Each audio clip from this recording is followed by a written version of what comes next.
ହଁ, ପିଆଜ ରସୁଣ ଆଇଁଷ ୟାର ଇଫେକ୍ଟ ବଡି ଉପରେ ଅଛି। କିଏ କହିଲା ନାହିଁ ବୋଲି, ଅଛି ନା। କିନ୍ତୁ ସବୁଠାରୁ ବେଶୀ ଇଫେକ୍ଟ ଅଛି ଆମ ଚିନ୍ତାଧାରାର, ଆମ ବଡି ଉପରେ।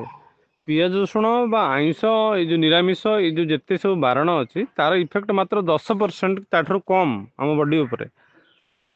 ଆମେ ଯେଉଁ ଯେତେ ସବୁ ଅଳିଆ କଥା ଚିନ୍ତା କରୁଛନ୍ତି, ଆଡ଼ୁ ସାଡ଼ୁ କଥା ଚିନ୍ତା କରୁଛନ୍ତି, ନେଗେଟିଭ୍ କଥା ଚିନ୍ତା କରୁଛନ୍ତି, ପରାଶ୍ରୀକତରତା, ଈର୍ଷା, ଏଗୁଡ଼ା ସବୁ ଆମ ଭିତରେ ଯେଉଁ ଅଛି, ଲୋଭ, ସେଗୁଡ଼ା ସବୁ କ'ଣ କରୁଛି, ତାର ଇଫେକ୍ଟ ଆମ ବଡି ଉପରେ ପ୍ରତ୍ୟେକ ମୁହୂର୍ତ୍ତରେ ପକାଉଛି।